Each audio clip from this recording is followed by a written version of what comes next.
네, 오늘 말씀 제목은요, 선한 손이 도우심으로 우리 8절에 보면요, 정말 이제 예루살렘으로 드디어 이 느헤미야가 성벽을 건축하러 가거든요.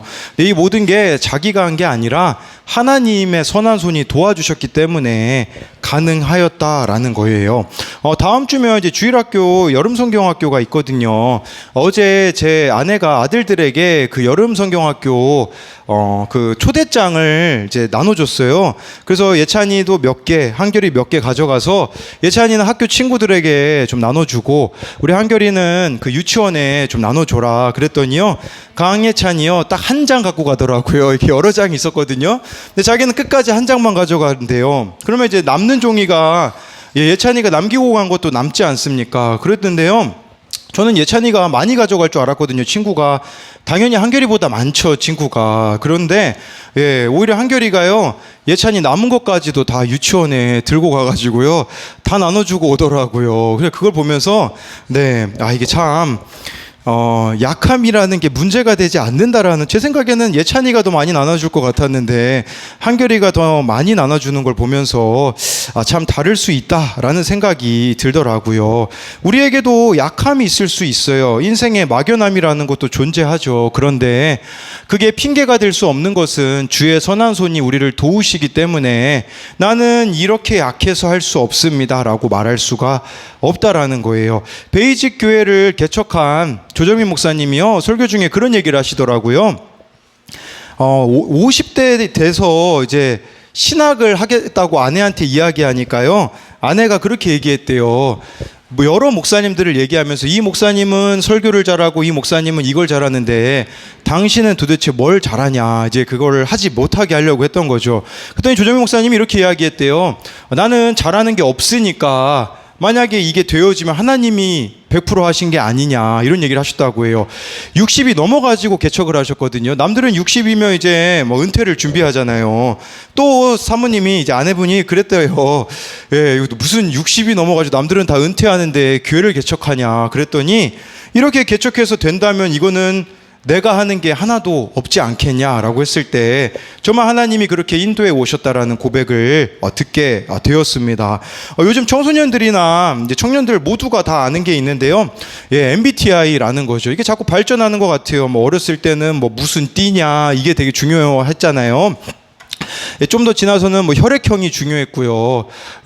그러다가 이제는 MBTI라는 게 뭐 이렇게 중요한데, 이게 다 개인적인 성향을 16가지로 사람을 나눈다고 하더라고요. 저 같은 경우는 뭐 검사해 봤을 때 이렇게 ISFP라고 이렇게 나오더라고요. 근데요, 좀 저에게는 맞지 않는 게 참 많더라고요. 저희 여기 ISFP가 단점이 여러 개가 있더라고요. 스트레스를 너무 쉽게 받는다, 뭐 그런 것도 있고요. 7번에 뭐 다소 게으른 편이다라는 것도 있거든요. 근데 뭘 이야기하고자 하는 거냐면요, 저 같은 경우는 만약에 이대로만 한다면 사실 목사로서는 안 맞는 게 너무 많아요. ISFP라는 이 성향의 사람은요, 꼭 혼자 있어야 된대요. 혼자만 있어야 에너지를 얻는다라고 하더라고요. 근데 저는 매일 사람을 만나거든요. 그리고 게으르다라는 게 제일 많이 나오더라고요. 진짜 제가 게을렀었거든요. 그런데 지금은 매일 새벽 3시에 눈을 뜹니다. 이 게으를 수밖에 없는 제가 새벽 3시에 눈을 뜬다라는 것은 뭘 이야기 드리고자 하는 거냐면요, 저는 또 감정적이거든요. 근데 감정과 상관없이 매주 서야 하는 설교의 자리, 신방의 자리가 있어요. 근데 이게 가능하다라고 말할 수 있는 것은 바로 하나님의 선한 손이 도우시기 때문이라는 것이에요. 지금 여러분들이 처해 있는 환경, 여러분들에게 맞지 않는 것처럼 여겨질 수 있어요. 함께하고 있는 사람들도 나에게 맞지 않을 수 있습니다. 그런데 그렇기 때문에 우리가 하나님의 선한 손의 도우심을 구할 수가 있다라는 것이죠. 이것을 흔히 우리가 은혜를 구한다고 하잖아요. 그렇게 은혜를 구할 때 하나님은 가장 좋은 길로 우리들을 인도하신다는 겁니다. 그래서 하나님의 이 선한 손의 도우심을 받으려면 어떻게 해야 될지 우리가 두 가지로 나눌 텐데요. 첫 번째는요, 하나님의 선한 손이 도우시려면 때를 기다려야 합니다. 우리 1절 2절 말씀 같이 읽어보겠습니다. 시작. 아닥사스다 왕 제20년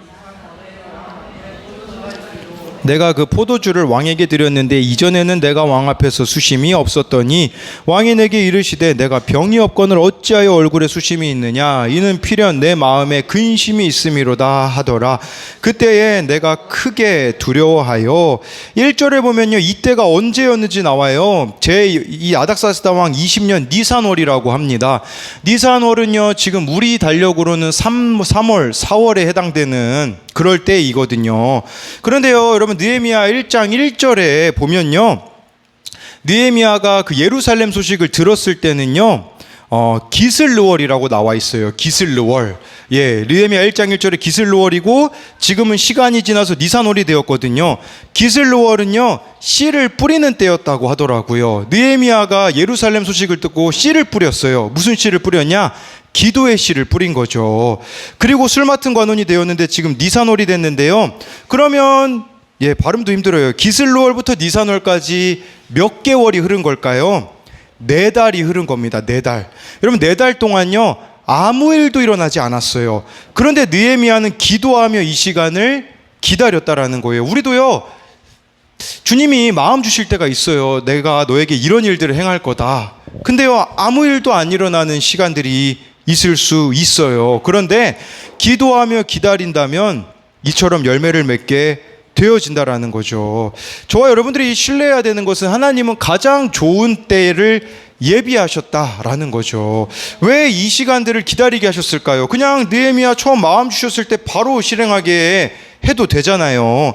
근데 여러 가지 추정해 볼 수 있는 것은 그 느헤미야 1장 1절에 나오는 기슬로월은요 겨울이었기 때문에 성벽을 재건하기에 필요한 목재들을 옮기기가 쉽지 않았을 거라고 합니다. 그 외에도 여러 가지 이유들이 있었겠지만 저와 여러분들이 기도하고 인내하고 있으면 정확한 때를 하나님이 주신다라는 것이에요. 이 기다림의 때에 우리가 해야 되는 게 뭘까요? 질서에 순종하는 거예요. 아닥사스다 왕보다 앞서지 않는 거예요. 느헤미야가 하나님 뜻이 뭔지 알았잖아요. 그렇다고요 막 무작정 아닥사스다 왕에게 가가지고요 하나님이 나 예루살렘으로 가라고 했습니다, 그렇게 안 했다고요. 우리는 문제가 뭐냐면 마음만 받으면요 질서를 다 무시해버려요. 하나님이 나에게 이 마음 주셨다고 그냥 질서든 뭐든 내팽겨치고 그렇게 나아가는 경우들이 얼마나 많은지 모른다라는 거죠.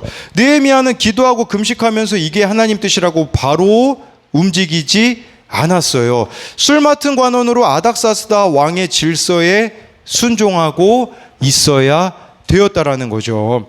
우리들 교회 그 이덕주 부목사님이 설교하신 내용에 이런 내용이 나오더라고요. 이분이 그 1년 2개월 동안 참석했던 목장을 소개해 주셨는데, 아산에 원래 계셨거든요. 저도 이제 그 전에 한번 만나 뵀었는데, 근데 아산에 있다가 그냥 그 우리들 교회 목장으로 들어갔어요. 근데 목자님은 당연히 목사님이 아니죠. 그런데요 이분 이렇게 설교하시더라고요. 저는 10년의 건달 생활 사꾼 목회자로 금융다단계로 사기꾼 목사가 되어 땅 1000평을 날렸습니다. 그 목장에 들어갔더니 건달 생활 30년 하신 큰형님이 계세요. 제가 하지 않은 딱 한 가지 죄까지 지으신 분이세요. 바로 저는 고개를 숙였습니다.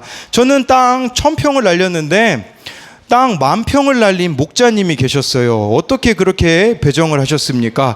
집에 오면서 이렇게 아내에게 이야기했습니다. 내 고난은 고난도 아니다. 근데요 이 목자님이요, 우리로 말하면 구역장님이 우울증하고 조증이 있었대요. 그러니까 그 아내 되시는 권찰님의 표현을 빌리면요 자기 남편이요 날마다 방에 쳐 누워 있대요. 그러니까 다른 목원들의 말을 중간에 끊는 일도 없어요. 가끔 권찰님이 막 이 목자 되는 남편에게 고발을 하며 정색을 하시며 역정을 내잖아요. 그리고 고발을 하면요, 그러면 이 목자님이 정색을 하면서 역정을 내셨다고 해요. 다른 사람에게 처방을 하시는데 정작 본인은 계속 방에 쳐 누워 계셨다고 합니다. 권찰님이 집을 나가려고 몇 번 가방도 싸셨대요. 그럼에도 목장을 한 번도 쉬지 않았대요. 맡겨진 직분에 잘 감당하셨고요. 그렇게 싸우면서도 목장에 권찰님도 한 번도 빠지지 않았다고 합니다. 목원들도 목자님을 기다려 주었대요. 근데 가끔 이 목사님이 이런 생각을 했대요.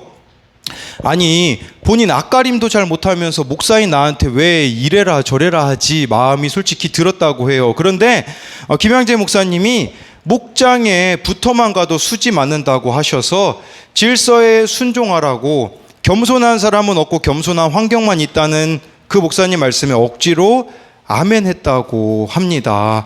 믿음이 우러나와서 한 게 아니었다라는 거죠. 근데 그렇게 순종했더니 정말 수지 많은 인생이 되었다라고, 그래서 우리들 교회에 이렇게 부목사님으로 들어가게 되었다라고 이야기를 하시더라고요. 목사님이었는데 목자에게 순종하는 게 쉬웠겠습니까? 그러나 믿음으로 그렇게 세워진 질서에 순종하며 나아갔을 때 정말 수지 맞은 인생이 되었다라는 고백이 있는 거죠. 항상 말씀드리잖아요. 우리는 인격에 순종할 수 없다고요. 그 사람의 역할과 하나님이 세우신 질서이기에 순종하는 거죠. 느헤미야는요, 아닥사스다 왕의 질서에 순종하며 때를 기다렸잖아요. 그랬더니 때가 왔어요. 그래서 때가 오니까요, 아마 이때가 추정해 보건대 잔칫날이었다고 하더라고요. 근데 느헤미야 얼굴에 수심이 가득한 거를 이 아닥사스다 왕이 눈치채게 되어서 2절에 보면요, 왕이 말을 걸어요. 아닥사스다 왕이요 먼저 말을 걸어요. 그랬을 때 느헤미야가 이렇게 정말 때를 기다렸을 때, 질서에 순종했을 때 하나님이 일하셨다라는 거죠. 저도 이걸 경험하는 부분들이 너무 많아요. 정말 누군가에게 해주고 싶은 말이 있으면요, 기도하고 기다립니다. 그러면요, 본인이 저한테 말을 걸어와요. 그러면 그때 이야기해 줄 수가 있는 것이겠죠. 그래서 이것에 대한 적용 질문도요, 하나님이 허락하신 질서 속에서 기도하며 잠잠히 기다려야 할 일은 무엇입니까? 믿지 않는 사람보다 더 세상 일에 매여 근심하여서 예수 믿는 사람이 왜 그러냐는 소리를 듣고 있진 않습니까? 지금 느헤미야의 근심은 동족의 구원을 위한 근심이었거든요. 여러분들의 근심은 무엇인지 묻고 있는 거예요. 세상 사람들보다 세상에 대해서 내가 더 근심하고 있지 않는가? 그걸 묻고 있는 것입니다. 두 번째로요, 하나님의 선한 손이 도우시려면요, 본 것이 있어야 됩니다. 우리 3절부터 5절을 같이 읽어보겠습니다. 시작.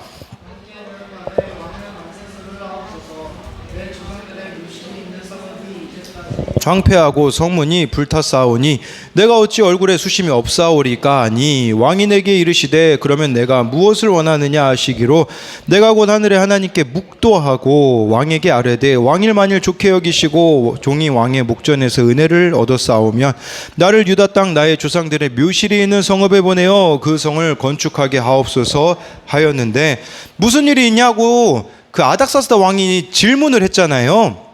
그러니까 이제 때가 된 거예요. 느헤미야가 이야기하잖아요. 왕은 만세수하옵소서. 이 만세수하라는 게요, 왕께서 영원히 사시기를 원합니다라는 뜻이거든요. 그러니까 지금 이 왕은 오해하고 있어요. 느헤미야가 술 맡은 관원이기 때문에 이거 혹시 술에 독 탄 거 아니야, 그런 생각할 수 있잖아요.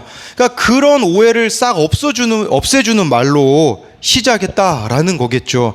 근데 이 느헤미야의 말이 얼마나 지혜롭냐면요, 이렇게 얘기할 수 있잖아요. 예루살렘에 제가 가야 돼요. 예루살렘의 성문이 불탔어요.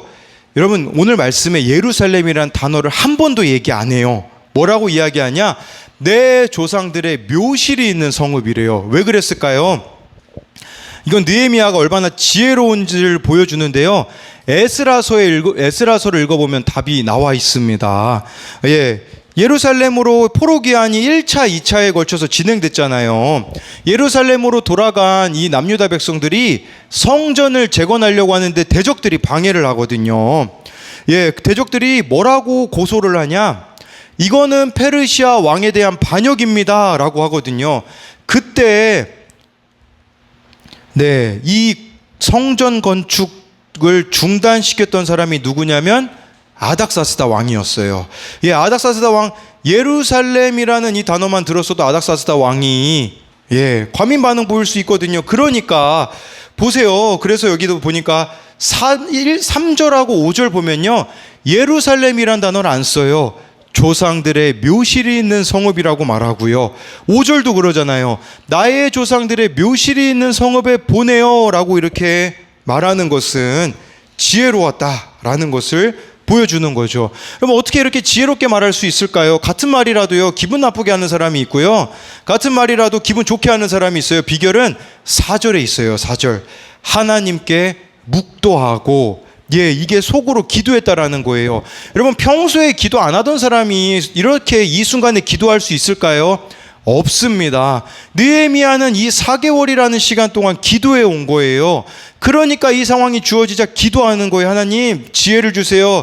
지금이 기회인데 제가 뭐라고 말해야 될까요? 라고 아마 물어봤다라는 거겠죠. 저와 여러분들이 지혜로운 사람이 되는 거 다른 게 없어요. 평소에 하나님과 내가 관계를 잘 맺고 있다면 지혜로울 수밖에 없다라는 것이겠죠. 제가 수요일 날로 기억이 나거든요. 이렇게 교사 모임을 이렇게 온라인으로 하고 있는데, 우리 강혜찬이 있잖아요. 실수인지 모르나 갑자기 그 스펀지 총을 쐈거든요. 저를 향해서. 제 머리에 맞은 거예요. 이제 강혜찬은 큰일 났죠. 왜냐하면 제가 사람들에게 쏘면 총을 뺏는다고 했거든요. 그리고 좀 센 총으로 써서 기분도 좀 나쁘더라고요. 그래서 딱 교사 모임 하고 있는데 딱 총을 맞았어요. 그때 예찬이도 이제 앞불싸한 거예요. 아, 나 이제 죽었다, 이제 이런 표정이었거든요. 그래서 예찬이한테, 야, 너 교사 모임 끝나고 보자 그랬거든요. 그랬는데 교사 모임 딱 끝나기 한 3분 전에요, 아니 예찬이가 저한테 갑자기 편지를 하나 썼더라고요. 그래서 제가 그 편지를 가져왔거든요. 편지에 뭐라고 썼냐면, 갑자기 막 제 얼굴을 그려요. 제 막 얼굴하고 몸을 그리더니 사랑하는 우리 아빠, 이렇게 딱 종이에서 써서 주더라고요. 네, 그래서 어떻게 됐을까요? 안 맞았죠. 네, 그러다 소리사모한테 이야기했더니 부럽다고 하더라고요. 그려줄 정도냐고. 네, 이제 그렇게 얘기를 했는데, 이 편지를 보니까 마음이 녹아서 더 이상 화를 내지 않았어요. 여러분, 이게 지혜예요. 다른 사람의 마음 여는 것도 우리가 좀 지혜로웠으면 좋겠어요. 자꾸 막 내 방식으로 하니까. 여러분, 저 예전에 볼펜 선물 진짜 많이 줬거든요. 이거는요, 제 입장에서 좋은 거지 상대방 입장, 제가 소리사모한테 막 좋은 볼펜 많이 줬거든요. 그래서 소리사모한테 좋은 볼펜 주니까 좋냐 그랬더니, 좋으냐고 물어보니까 뭐라고 하냐면요, 싫대요. 아니, 볼펜 자체를 안 좋아하는 사람에게 내가 좋아한다고 막 볼펜 선물만 하고 앉아 있는 거예요. 우리가 이런 방식으로 다른 사람 사랑하고 있지 않냐라는 거죠. 그 사람의 입장은 하나도 헤아리지 않은 채 그냥 내 방식대로, 내 감정대로, 내 생각대로 그 사람을 위한다라고 말하니, 그 사람의 마음이 열리지 않아서 오히려 더 다치게 되는 경우가 얼마나 많이 있냐라는 거죠. 여러분, 십자가는 지혜예요. 이 지혜는 우리에게 나올 수 없어요. 하나님께로부터 나올 수 있는 것이겠죠. 그런데 제가 한 가지 좀 의문이 들더라고요. 어떻게 느헤미야가 이렇게 지혜로울 수 있었을까? 물론 기도의 비결이 있겠지만, 여러분, 이 말씀을 깊이 보니까 이렇게 지혜로울 수 있던 비결이 있더라고요. 본보기를 본 적이 있기 때문이에요. 누구냐면요, 여러분, 아닥사스다 왕이 나오잖아요. 본문에 아닥사스다 왕 아버지가 누군지 아십니까? 아하수에로 왕이에요. 에스더 남편이에요. 무슨 말이냐? 아마도 이 느헤미야는요, 에스더에 대해서 알았던 거죠. 에스더가 위기 가운데 어떻게 나아가는지를 보고 들은 게 있기 때문에 이렇게 살게 되었다라는 거죠. 유키즈 온 더 블럭에 그 황희찬 선수가 나오더라고요. 이 황희찬 선수가 영국의 울버햄튼이라는 팀에서 이제 활약하고 있는데, 유재석 씨가 물어봐요. 어떻게 그렇게 당신은 영국에서 그렇게 축구를 잘 할 수 있었습니까? 라고 하니까요, 황희찬 씨가 그런 얘기를 해요. 2002년 월드컵 때 그 월드컵을 보고서 그때부터 마음이 설레었대요. 축구를 해야겠다. 그리고요, 박지성 선수가 박지성 선수를 보면서 꿈을 키워왔다고 하더라고요. 뭘 말해주냐면, 본 게 있기 때문에 영국에 가서 축구할 수 있었다라는 거죠. 박지성 선수가 맨체스터 유나이티드에서 영국에서 뛰는 모습을 보여줬기 때문에, 저 사람이 뛴다면 나도 뛸 수 있겠구나 였던 거예요. 제가 이 이야기를 왜 드리냐면요, 느헤미야가 본 게 있어요. 에스더를 봤잖아요. 에스더가 위기 가운데 어떻게 나아갔는지를 봤기 때문에, 그 에스더의 삶에 하나님이 함께 하신 것을 보았기 때문에 느헤미야가 이렇게 나아갈 수가 있었다라는 거죠. 그런 의미로 보자면, 저는 어린 시절부터 믿음으로 살았던 모습들을, 사람들의 모습을 많이 보면서 자랐어요. 저는 또 천국이 있는 걸 믿어요. 말씀 때문에 믿기도 하지만 저희 할아버지께서 이 세상을 떠나기 전에 보여주셨던 모습을 제 눈으로 봤기 때문에 천국이 있음을 확신해요. 근데 지금 이 시대에 안타까운 사실이 뭔지 아십니까? 보여주는 모습이 없어요. 여러분, 기도원에 제가 어린 시절만 해도요, 막 기도원 꽉 찼거든요. 기도원이 꽉 찬다는 게 무슨 뜻인지 저는 알고요. 산기도에서 그 나무 뿌리 뽑는다는 게 저는 뭔지 알아요. 근데 이 시대 사람들, 이 시대 다음 세대들은요, 몰라요. 기도원 가보세요. 텅텅 비어 있거든요. 요즘 누가 산에 올라가서 기도합니까? 요즘 막 누가 입신에 들어가요? 누가 하나님 때문에 자기 집을 팔아서 헌금하냐고요. 지금 이 시대의 가장 큰 비극은 뭐냐면 보여주는 게 없는 거예요. 뉴스에서 보여주죠. 어떤 모습만 보여줍니까? 어느 목회자가 성추행했대더라. 어느 교회가 재정을 마음대로 썼대더라. 이런 것만 보여주고 있으니 이게 너무나 안타까운 거죠. 말씀대로 살아가는 신앙의 선배가 없는 거예요. 가장 가까이 있는 부모조차도 믿음으로 살지 않는 것을 자녀가 알고 있어요. 그렇기 때문에 저와 여러분들이 정말 믿음으로 살아가야 된다라는 것입니다. 우리 6절부터 8절을 계속해서 읽어보도록 하겠습니다. 시작. 그때 왕후도 왕 곁에 앉아 있었더라.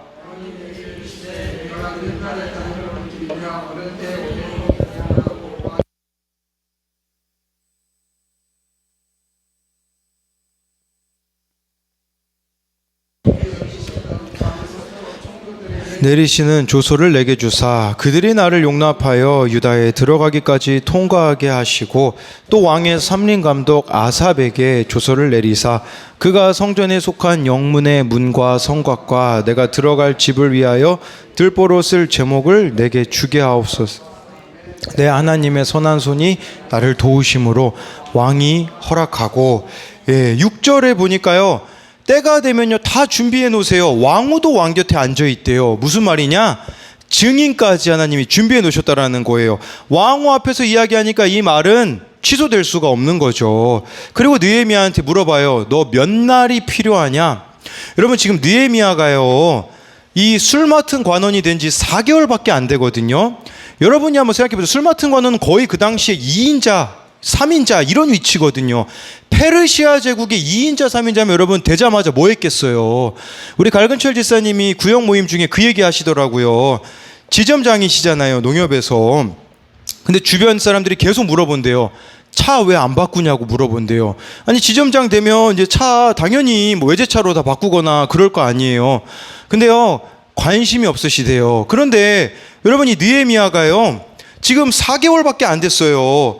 그러면 야, 이거 나 지금까지 못 해본 거 다 해봐야겠다. 나 집도 사고 땅도 사고 나는 뭐 좋은 것 좀 차도 사고 해야겠다. 그래야 되지 않겠어요? 근데 느헤미야가요 이때부터 예루살렘에 가거든요. 몇 년 갔다 온 줄 아십니까? 느헤미야서를 처음부터 끝까지 읽어보면요 12년 정도 걸렸어요. 생각해 보세요. 술 맡은 관은 4개월 됐는데 12년 동안 예루살렘 가는 거, 여러분 이거 선택하실 수 있겠어요? 많은 사람들이 이 길 안 선택했을 것 같아요. 나 그냥 술 맡은 관원에서 잘 먹고 잘 살래, 이 생각만 하지 않았겠어요? 근데 느헤미야는요 4개월밖에 안 됐는데 12년을 예루살렘 가가지고 살았다라는 게 무슨 말이에요? 나는 술 맡은 관원이라는 이 직분에, 이 위치에 관심이 없다라는 거예요.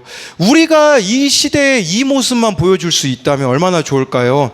예수 믿는 사람이요 지위에 관심이 없는 거예요. 저는 높은 자리에 안 올라가도 괜찮아요. 예수 믿는 사람이요 돈에 관심이 없는 거예요.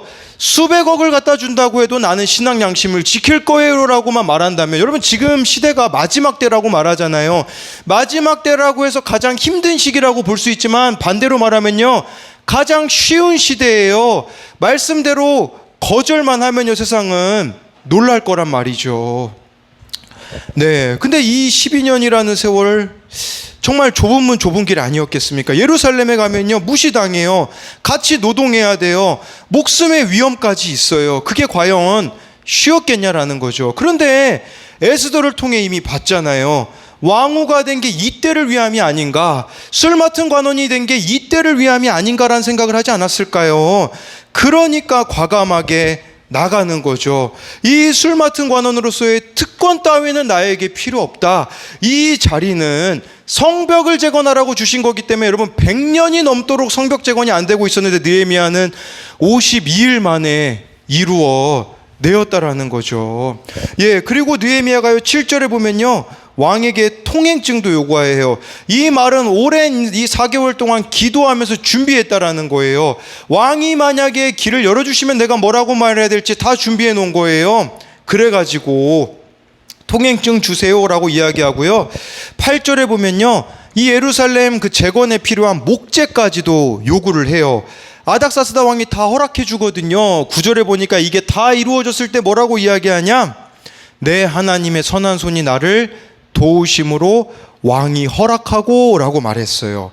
여러분 하나님의 선한 도우심 때문에 가능했다라는 겁니다. 이 시대에 하나님이 없다고 말하는 시대에 여러분 우리는 가능하다고 믿으셔야 돼요. 그리고요 그게 가능한 것을요 보여 주셔야 된다라는 거죠.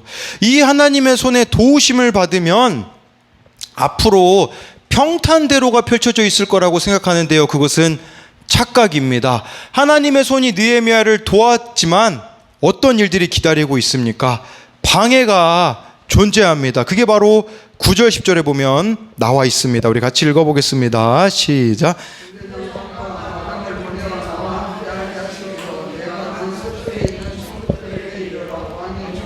전하였더니 호론 사람 산발락과 종이었던 암몬 사람 도비아가 이스라엘 자손을 흥왕하게 하려는 사람이 왔다 함을 듣고 심히 근심하더라. 예, 호론 사람 산발락, 암몬 사람 도비아가 있대요.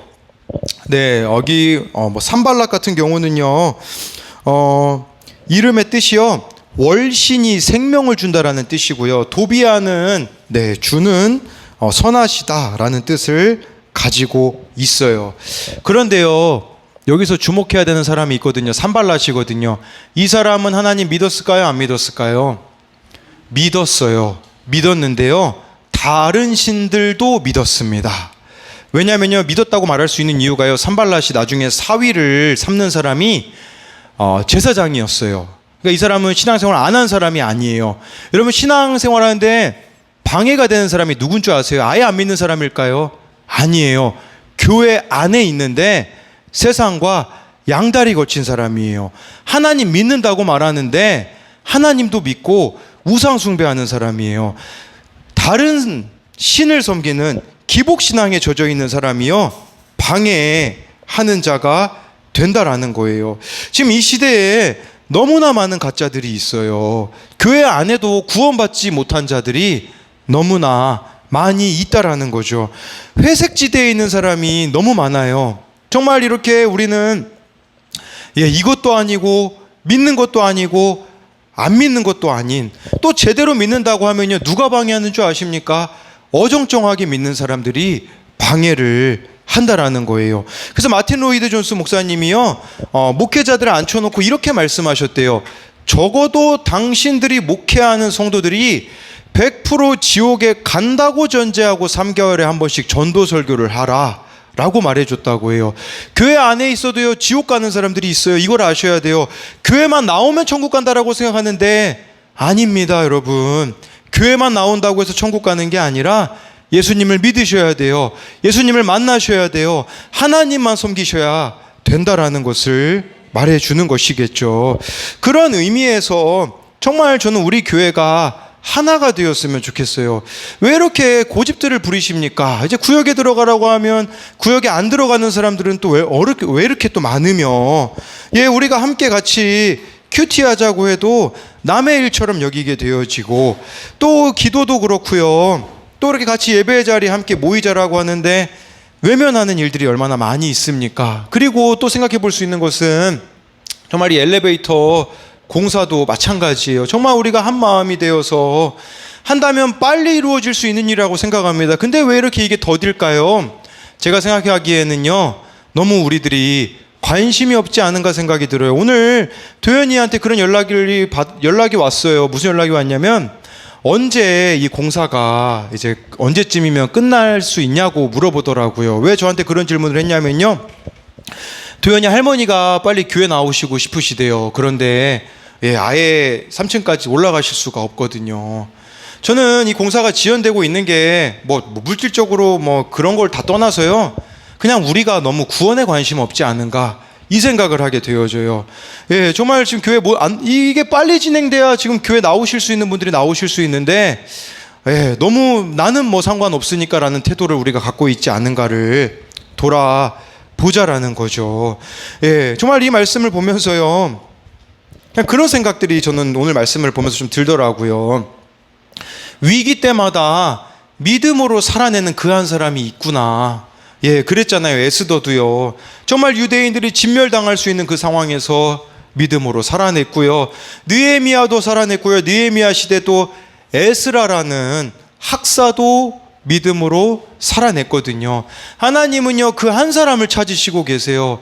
저와 여러분들이 하나님을 위하여서 전심인 그 한 사람, 정말 날마다 말씀 앞에 서고 기도하며 말씀의 인도하심을 받는 자들이 되어서 느헤미야와 같이 하나님의 일을 저와 여러분들이 이루기를 소망합니다. 그래서 이것에 대한 적용 질문은요, 구원을 위해 평소에 철저한 준비를 하여서 상대방에게 알맞는 언어와 태도로 예수님을 전하고 있습니까? 그래서 저와 여러분들이 평소에 기도하고 있냐라는 뜻이에요. 그래서 상대방에게 이렇게 합당한 모습으로 나아가고 있느냐라는 거고요. 또 한 가지 질문은요, 내가 공동체, 가족, 교회에 보여주어야 하는 믿음의 본은 무엇입니까? 정말 저와 여러분들이 느헤미야와 같이, 에스더와 같이 믿음의 본을 보여줘서요, 세상 사람들은 다 하나님 없다고 말해도 나 때문에 하나님 없다고 말 못하는 사람들이 생겨나는 그런 여러분들이 되기를 소망합니다.